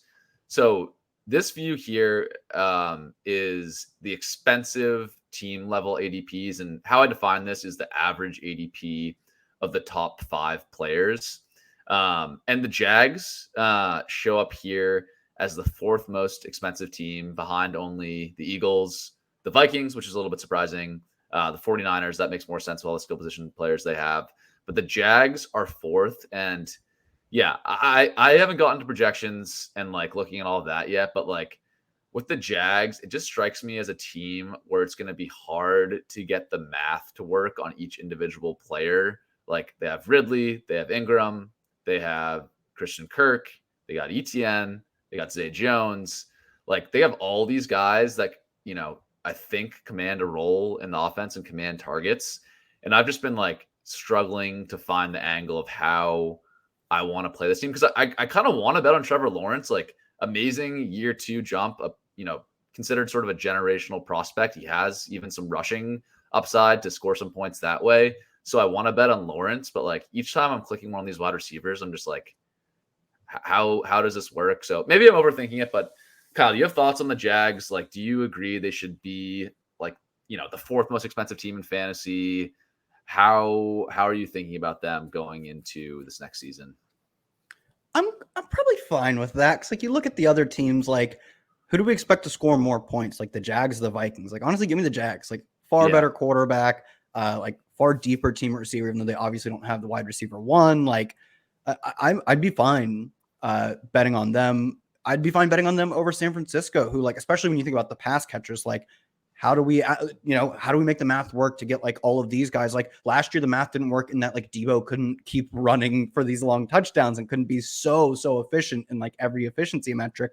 And they had the rotating cast of quarterback, but a lot of these teams, it's kind of hard to make the math work for. A lot of the teams that are expensive, and then some of the teams that are cheap, you're well, technically some of these guys I don't like are they come in as values for me. But as far as teams I'm willing to bet on to sort of live up to what is essentially being kind of overpriced, the Jaguars having elite quarterback play, a deep cast of receivers, and I think a really smart coaching staff, I'm fine betting on them to be that. Maybe I don't super stack them, because at some point probably someone does have to miss out, but yeah, I'm fine with that. I could see them also passing a ton. Lawrence takes another step, because we already saw him do it once. And like you said, he was just one of the best quarterback prospects in a long time. It would not be surprising to see him reach the Joe Burrow levels of oh, everyone on this offense can hit. And maybe they don't hit like every week, but you get super big spike weeks, and that makes up for the lulls and the lack of this, these are a little overpriced, but if it happens in booms, like that's what we want in basketball. So I'm actually fine with them being a team that people are like willing to pay up for. That makes sense to me. A team like Minnesota, that one makes less sense to me. Yeah, I'm with you there. And the better gamble team is the Dolphins. I mean, that is if Tua doesn't have a traumatic brain injury and forced to retire in the middle of the season, the Waddle Reek ceiling games combined with getting your 25 or whatever from 2 of the weeks that they really blow up. I mean, it's really a good situation, I think. Yeah, the Miami one is interesting because now we're flipping to the double stacks value because the offense is so concentrated. They're actually the second most expensive double stack, but then because the pieces after that are so cheap, you can actually kind of do like if you want to just pick one of the wide receivers, Waddle or Tyreek, grab Tua, and then say, hey, they're going to score points. Let me take Jeff Wilson and let me take whatever tight end they draft. I guess we don't know that now, so it's hard to do. Then I think it like starts to be a pretty interesting team that you can grab a lot of their points with just taking, 4 players at not a huge cost. But I want to get back like to the Jags for a second. Like I'm a little confused why, and again, this is maybe like nitpicking, but like why as a fantasy market are we taking Justin Herbert over Trevor Lawrence? Like Lawrence was better than Herbert last year in terms of fantasy points. Because big NFL media wants you to think that Justin Herbert is the greatest thing since sliced bread. I mean, Justin Herbert, career losing record. No one wants to admit that there's a chance Justin Herbert might be mid. No one wants to admit it, but there are signs that he could be mid.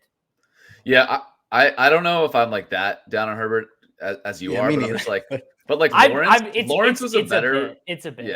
Yeah. I do think there's like a tiny bit of truth to it though. That like the first half of it, I felt good about. Lawrence was better, but that's not like an indictment of Herbert. I think Lawrence is underrated. It's not that maybe Herbert's a little overrated. Sure. The first half of the bit is where the truth really comes from. Yeah, but Lawrence was better than him last year. Just talking fantasy points. I'm not sure about advanced metrics. I think even in those, I think he's better in EPA too, and maybe CPOE. Yeah, but anyways, I think Lawrence is more upside as a rusher.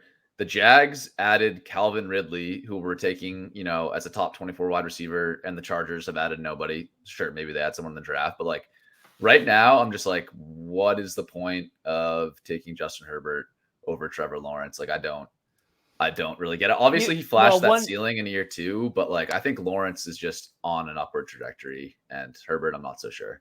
I think one thing you could argue is that if they stop doing 3 ADOT targets to Austin Eckler as their primary mode of moving the ball, unreal how dumb that was. Oh my God. They could be a lot better on offense if they stop doing that. New offensive coordinator. I mean, Herbert was near dead last in ADOT. Like that is not how you score fantasy points. Like I think some of that is him. Like Mike Williams doesn't create separation, but like even like ESPN chart him as like one of the best like catchers. Like he catches balls that most receivers don't catch. And like Herbert's like, nah, I'm not going to throw to that dude. And like, I get that. Like 50-50 balls like are not a winning strategy, but dude, neither is -1 ADOT targets to Austin Eckler. And so some of that is probably on him and his style. It's more like the style we saw him play in college. Some of that is probably also the offensive design, which should not carry over this year because they've become more now. So I think like that would be the bull case on Justin Herbert is that like the offensive design and losing Keenan Allen for a bunch of last season also hurt. Offensive design was bad. His number 1 receiver for most of the year was not a player he stylistically fits with. And maybe they had a receiver or just get Keenan Allen back for the whole year that helps improve that. But like you have to work your way. You have to spin your tail to get him back to the point where he's as efficient as Trevor Lawrence. Whereas Trevor Lawrence, like, you almost have to spin a tail where he doesn't do as well as last year because he's getting Calvin Ridley.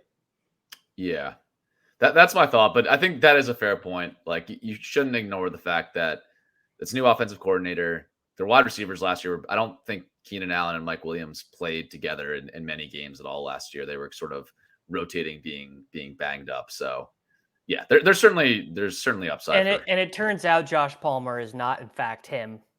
He's just a guy. He's just Josh Palmer. Yeah. Also, they did technically lose Jalen Guyton at some point. I think he tore his ACL like week 5 or something. I want to say he actually. I think Jalen Guyton was in the XFL. This most Did I make recently this or the up? first Did I one? make this up? I think you made it up because I was grinding all these. I terrible did. You're leagues, right. so. I did.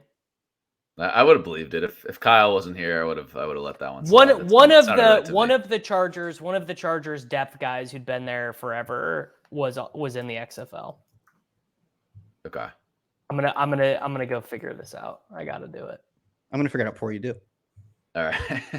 While Davis is looking into that, Kyle, do you have like maybe pick a team? Again, we're looking at the double stacks here, so sort of average ADP value of a quarterback and the top 2 pass catchers on a team. Do you have like sort of a grosser like back half team that you want to advocate for? Maybe a team that you've been stacking up in best ball so far that you feel pretty good about their cost. Let me see here. I think. Go ahead. Yeah, or just pick if you have a team that higher up you want to go advocate for as well. That's totally fine. Doesn't have to be a bottom of the barrel team.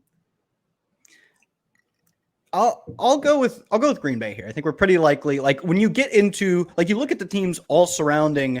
Oh, there's Giants next to them are kind of not bad too. When you look at the teams like all surrounding Green Bay, though, it's truly the teams that like quarterback not projected to play 17 games, quarterback not projected to play 17 games, and like terrible receiver room, bad offensive line, and like. If you just like, you're just kind of gambling on Jordan Love and like the offense is a little stagnant these days, but like, if you just gamble on Jordan Love being stuck behind 4-time MVP Aaron Rodgers, and you say like, maybe he's fine. Like maybe he's decent. That's a pretty underpriced stack for having like one really talented receiver, maybe not a target dominator, but a really talented receiver. And then this one is like you mentioned earlier, it might be a little easier to do once we figure out who their next receiver is. Very well could be a rookie or tight end. Like they don't have a pass catching, like Josiah DeGuara. I'm not drafting that guy.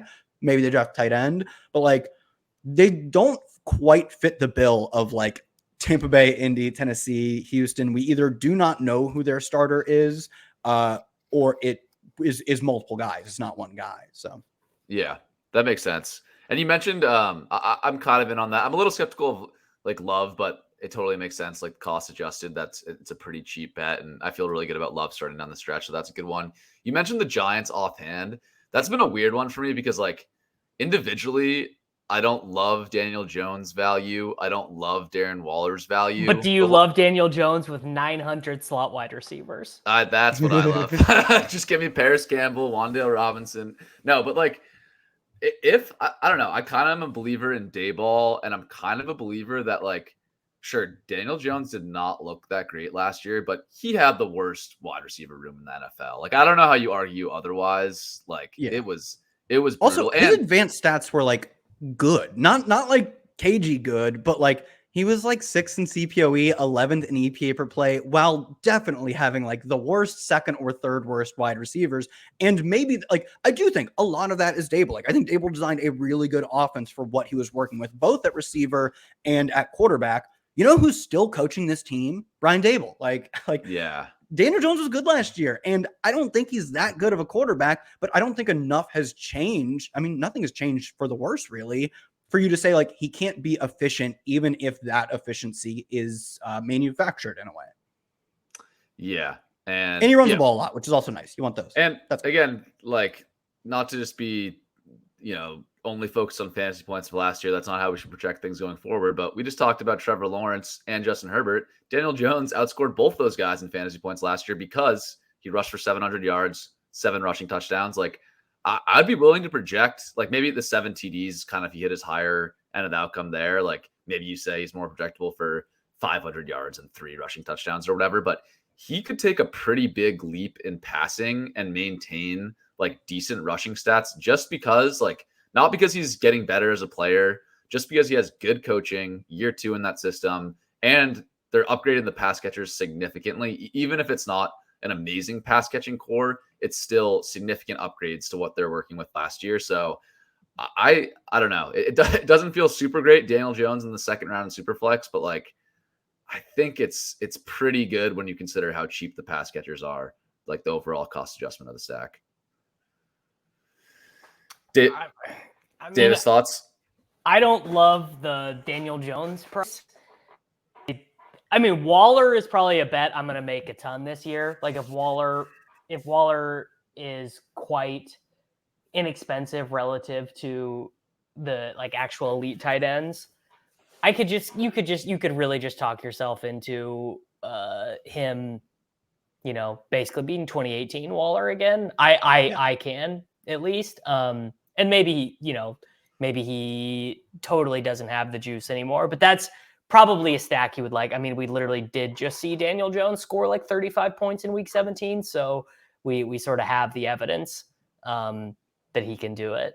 But I also don't think Daniel Jones is that good. So the NFL figuring out a way to stop what worked for them on offense last year would also make sense. But they've given him, he's not throwing to Daniel Bellinger and Isaiah Hodgins. Isaiah anymore, Hodgins, so. dude, I'm pretty sure they picked up Isaiah Hodgins after week 5 when the Bills cut him. And that would be That is correct. That would be the case only because Hodgins was playing for a coach he was about to go play for a coach he had already played for. Like they were starting legit non-NFL caliber, according to other teams, according to the Bills, not a 53-man guy. And he was an important piece of the offense in the playoffs. Yeah. And maybe it's a better argument for non-super flex. I'm with you, Davis, that like you got to take Daniel Jones and pass up on like Cooper Kupp or something. And like I'm kind of questionable about the upside calculation there. But in one QB drafts, I think I'm probably going to be hammering Daniel Jones this year. Just because, again, I think the pass catchers are going to be dirt cheap. The thing is, like, if you hit on a late stack in the leverage weeks, it just means that you have all of your uncorrelated running backs and wide receivers early, and you just need like a couple of those to go off, and then you hit on like your 10th round quarterback and your whatever Darren Waller is going to be 9th round tight end, and then a 15th round wide receiver. Like that gives you a lot of upside just with how cheap they're going to be. So we'll see how Daniel Jones' price actually lands this offseason and see what they add in terms of wide receivers. But I think it's going to be something I like this year, just from like sort of a cost play. Any other team? Anybody want to talk about any other teams here on this list? Any other stacks? It's just truly hilarious to me to see the Patriots last on this. I know. I was surprised by that. I'm really loving it. It is. It's been a tough year for the Belichick defender. Like the funniest thing, I think we talked about it 2 weeks ago, that they were literally having Matt Patricia like be the architect for their buildings. Like he was Rudman told me that, and I thought he was lying, and he wasn't. They were so cheap they didn't want to hire a separate offensive coordinator and like architect for their building they were designing. So they're just like, Matt Patricia, just design a shitty offense and build one of our buildings for us. We'll save some money. It's just absurd. I think, again, the Jets are another one that stand out to me is maybe a little undervalued for the secondary pieces, just relative to like their odds to win the Super Bowl. But we've touched on them, so I don't think a ton else to go through here. Awesome. Let's get into, as we do every week, let's talk through each of our favorite values in drafts this year. Again, we're trying to, if you look at Leone's research at Established Run, he had some great work showing that getting closing line ADP value on players is really huge for your advance rates and sort of for the upside of your team. So I think this is a valuable exercise trying to figure out which guys are undervalued. Again, obviously pre-draft, it's a bit of a lottery with the landing spot stuff. But anyways, Kyle, what is your favorite player that you think is going to gain the most closing line value from now until August? Tony Pollard. I think he'll almost certainly make it to the draft unscathed. I don't think Bijan even makes it to them. Like, I do think they'd be a risk to take Bijan if he made it there. Doesn't seem like he's even going to make it to them. Yeah. And at that point, they're probably not even in a position to take Gibbs, who almost certainly goes high day 2. They obviously don't pick high day 2. And then Charbonnet, maybe they're in a position to take. And I'd be a little concerned if they got him Yeah, like he'd pick up a lot of touches, and that's it. That is like the stone cold list of players. It would make me think twice about taking Tony Pollard. Like Bijan takes his job. Bijan's that good. Gibbs takes a lot of high value touches. Charbonnet maybe just takes a lot of low value touches, but he'd probably take a lot of them, and that's it. Like if they take, I love Izzy. They take it, or Roschon. I love Roschon. They take these guys. I don't care. Tony Pollard's getting a ton of touches and all the high value touches, and like if you. I mean, maybe you just say like, oh, running back efficiency is nothing tied to the running back. We always project him for average. Like if you're that much of a nihilist about running backs don't matter, sure, you're not going to like him. If you have any like, I'm a nihilist about every running back except for Tony Pollard. I am too. Like I do think running backs don't matter that much, but like Tony Pollard's good. Like Tony Pollard's good. Screw you. He's going to be efficient. Maybe he's not as efficient, like breaking his long runs as he was last year, but I would comfortably, I mean, if I'm doing projections, I'm making him the most efficient running back. Even if I'm not making him as efficient as he was last year or his peak year, I'm making him one of the best running backs at all things too. So I think it's pretty likely he escapes the draft without competition that worries me. And if you're granting him way more touch than we got last year, and even scaling back his efficiency a bit, just not to league average, he looks like the RB like 2 or 3. Like you're gonna do projections and it's gonna blow your mind. So to me, like I see the draft going fine for him, and us getting to June, July, and saying like, why aren't we treating this guy as the 4th best running back in the league? Like I think he might be like the most talented running back in the league. Yeah, what if 4th is not high enough? I know.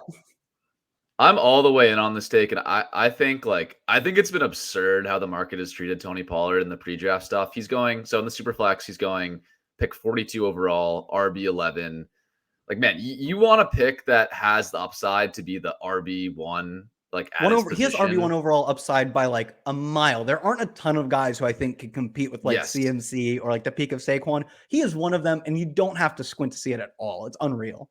And you don't even okay, I'm sorry, but if you're taking Devonta Smith and T. Higgins, who are going right around Tony Pollard in drafts, unless you have their quarterbacks, like you're playing scared. If you're taking I think honestly, if you're taking CeeDee Lamb ahead of Tony Pollard, I think you're playing scared. Like, what is CeeDee Lamb's upside to be the wide receiver 1 overall? Like better than Tyreek Hill, Jamar Chase, Justin Jefferson? Like I straight up don't see that happening. I think he's an awesome player. Like very safe top 12 wide receiver 1 overall, being the best player in fantasy.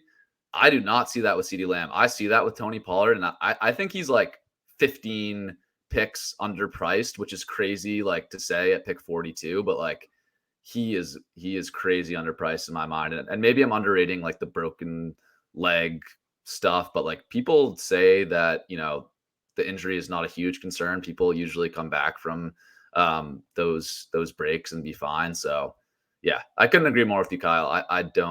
I've never understood the Tony Pollard stuff. Maybe it is just like the Bijan fears that people have in their back of their head, but I'm kind of writing that off as like quite unlikely. So I'm all the way in there.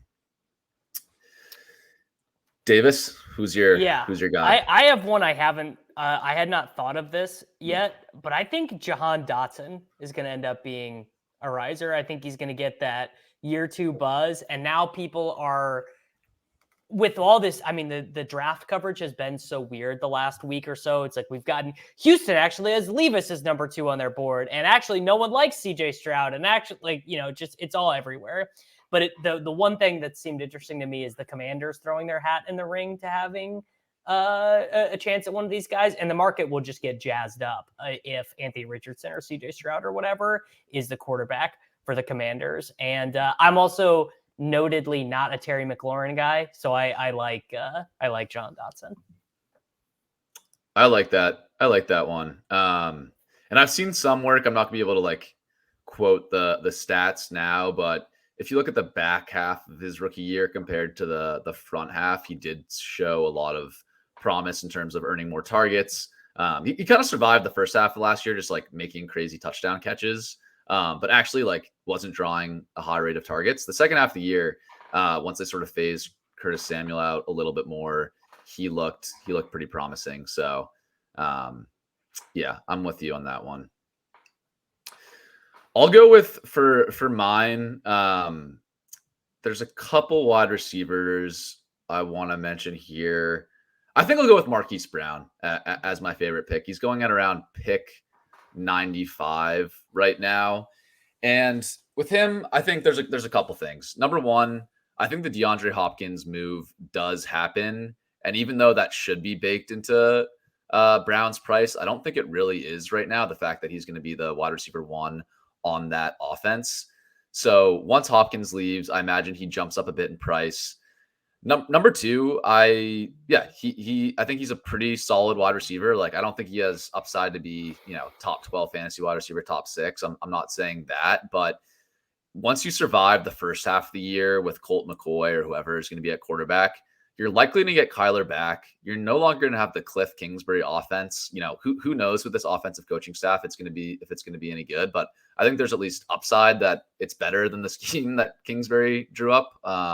And I think Brown is going to be the clear alpha target earner on that offense. You have Rondale Moore, Trey McBride, Zach Ertz, Greg Dortch there. Like, none of those other guys really stand out as awesome talents. They're more sort of middling tertiary pieces. So I like Marquise Brown a lot as just a professional wide receiver. You can get him really late in drafts now as sort of your wide receiver 4, wide receiver 5. And I think down the stretch with Kyler back at quarterback, he has a lot of upside in those last couple of weeks. Yeah, I'm with that. I mean, he just is really good, right? Sometimes the market just sort of forgets things like that. So I'm with you.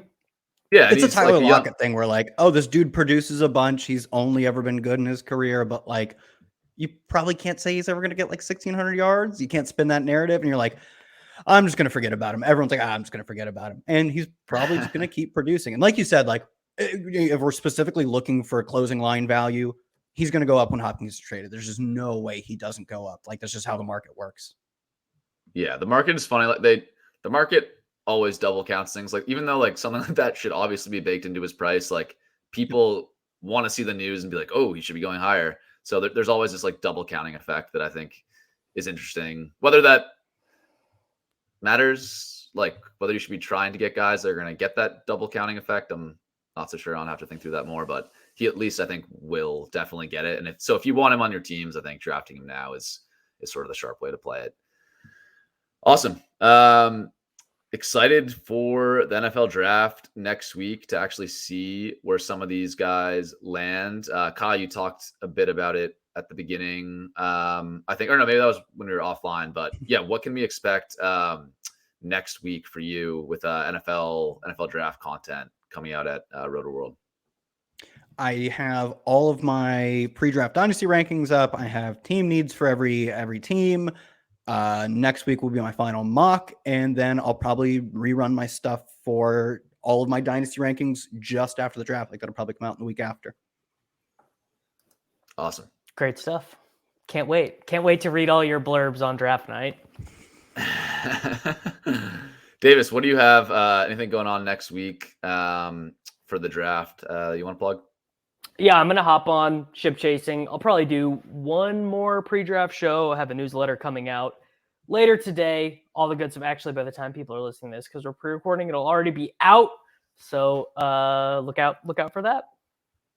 Awesome. And yeah, trying to think of things. I think I'll also be on the draft show for Ship Chasing next Thursday for some period of time. So definitely come hang out and watch that. And otherwise, yeah, excited next week to see where these guys land, and there'll be a crazy ADP movement to talk through next week. So anyways, for me, for Davis, for Kyle, this was a great show, and we will see all of you guys